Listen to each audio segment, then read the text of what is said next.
It was a rather heavy, I'll do it quickly, but a rather heavy day when I went in to see the Hamas terrorists that had been captured alive. And one of them I recognized. And that was a moment where I really did think again about the nature of evil. And yes, it's hard not to think of it in a theological context in this. There was a family who on the 7th were in their home in a small community in the south. And the oldest boy was a teenager, had already gone to the beach with friends, and a landing craft of Hamas came in and they killed him and his friends. And then they went to the community, and the father of the family was there in the house and ran into the bomb shelter with his 2 teenage sons. I think the boys were 10 and 12 or thereabouts. And the terrorists came in, and the father, I've seen the video several times, it's pretty gruesome, but the father takes his 2 sons into the bomb shelter with him, and the Hamas throw a grenade in. And the father threw himself onto the grenade to save his sons. And they come out of the shelter staggering, I mean, both in their underwear, and one of them, his eye had been blown out of his socket, and the other one had lost his hearing. His ear was off. And they come into the main room of the house, and again, it's all on video. And they're both completely disorientated, of course. One of them is saying, "Where's father?" And the other one is saying, "Didn't you see him?" And then the terrorist who killed their father walks into the room with a Kalashnikov and just looks at the boys, goes to the fridge, opens the fridge, and gets out a Diet Coke and starts drinking it in front of them. Mm-hmm. And also later asks where their mother is. That's how you demonstrate that the suffering is irrelevant, right? With that casual consumerist gesture. Yes. Right, and that, what would you say, that perversion of hospitality. Yeah. Yeah. So inevitably, yes, you get to the question of how does so many people get taught this or encouraged into this? And I was very struck. This is very much in your wheelhouse, but one of the reunions of the survivors of the Nova Party, I got talking to a remarkable woman who was a therapist who was working with them. And these were, of course, all deeply, deeply traumatized young people who were, have difficult time for the rest of their lives.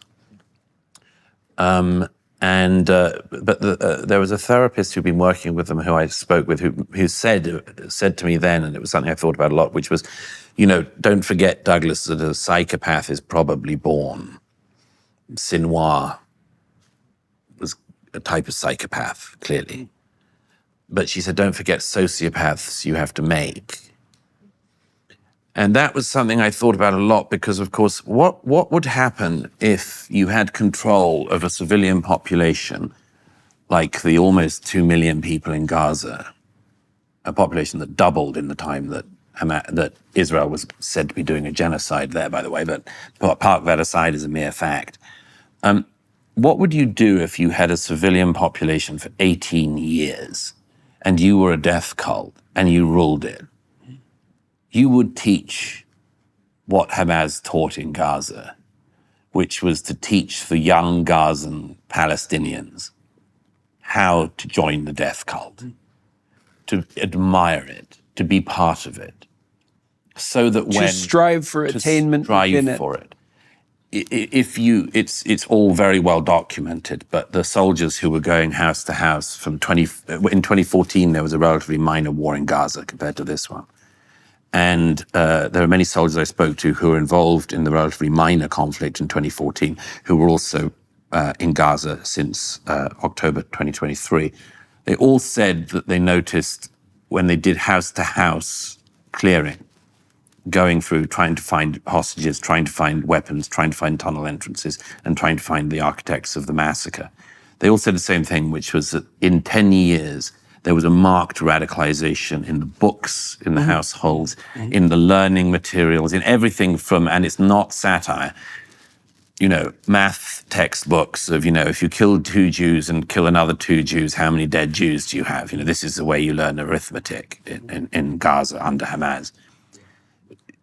This is something that many of us noticed and had warned about for years. But the fruit of this education system, the fruit of this indoctrination was October the 7th.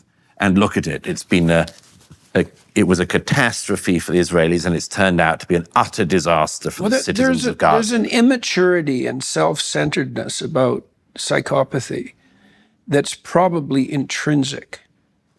So, and it does vary to some degree with temperament. Like, there are violent 2-year-olds, and most of them are socialized by the time they're 4. And the ones who aren't are never socialized. They burn out in their 20s. But immaturity itself is egocentric and pleasure-seeking and power-dominant. And there's no reason to assume that you couldn't maximize that with the proper training. I mean, we train people. Yeah. I know it's a rough realization if your soul is Rousseauian and you believe that there's nothing but good in the heart even of children. And it's not that I have anything against children, and I think they're delightful, but before they're socialized, they're not social. Yes. And so it's not that hard to maintain not being social. And then the consequence of not being social is you're alienated, you trust no one. So then you live in a society where, what's it like to live in a society where you can trust no one, where there's no social groupings, where everyone's hell-bent on destruction? Well, it's going to turn you against the world. And that's a temptation to begin with. In the Cain and Abel story, Cain's temptation is to nurse resentment in consequence of the failure of his second-rate offerings, instead of to learn. And he kills Abel, and he fathers the genocidal masses. Well, this is one of my conclusions about the nature of, specifically of anti-Semitism. It goes back to that Grossman quote, that it acts as a mirror to the failings of the person who suffers from it. So that, for instance, Israel's neighbors could notice that the society is GDP.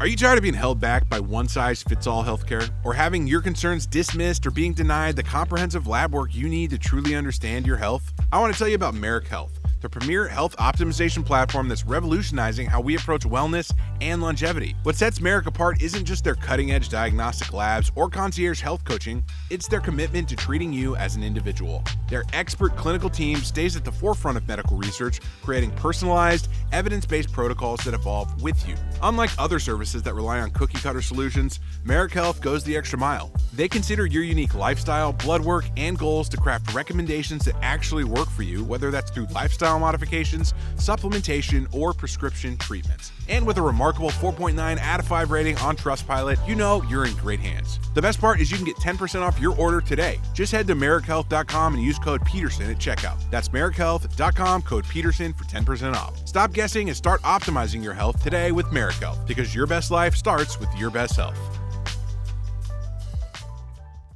The Abraham Accord signatories deigned to notice that, and thank God for some small mercy. That this country is doing awfully well, considering the existential threat to it constantly from its neighbors since its creation, since literally the minute of its creation in 48. There's no land except desert. There's no water except there's no oil. The sea. There's no oil. It's the one darn bit of the region where there's no oil. And yet they make a success of it. And if you look around the rest of the region and you see colonial enterprise, Douglas. I know. But you look around the rest of the region, if you were Israel's neighbors in Jordan or Egypt or certainly, Gaza and the Saudi, the Gulf, anywhere, it's a perfect subject for resentment. They're all victims of the colonial enterprise, right? They bear no responsibility for their own misery. There's endlessly someone to blame. That's convenient. That's very convenient. Very. And someone to hate. That's even better. And that's a great unifying thing among much more. And boy, the worst of your people can really delight in that. And you just have to let them loose and encourage them. But just think about how this has, how taking the wrong route, Cain and Abel-like, Yeah. has been such a disaster. Well, for the region. Cain's descendants are genocidal, and then comes the flood. Right. That's the progression of the story. Yeah. And it's causal. Yes. It goes from the failure of the individual, the willingness to turn to resentment and bitterness, and then murderous sadism, and then to be the father of the genocidal masses. That's right? one of the reasons why, I mean, as you know, I do get theological in this book eventually, because you can't not. That's the problem with looking at evil. Yes. Yeah, that's yeah. right. It's really right. There's. But it's two things really, Jordan. It's first is that, as you say, I think we agree that it's hard to contend with evil unless you have some kind of theological appreciation of it. But the second thing is, of course, that comes from that is that one of the things I think about in the book is, well, then what's the opposite of that? Yeah, right. Well, that's the next question that arises, right? That's exactly what would you say? The sequence of thoughts that occurred to me after I spent 20 years studying Auschwitz and the death camps and the Soviet Union and Maoist China. It's like, well, there's hell. There's some way out of that. There's some place that's not that. There's a place that's as far away from that as you could imagine. And there's a pathway to that. Yeah, well, the mythological landscape is the world of good and evil. No doubt about it. So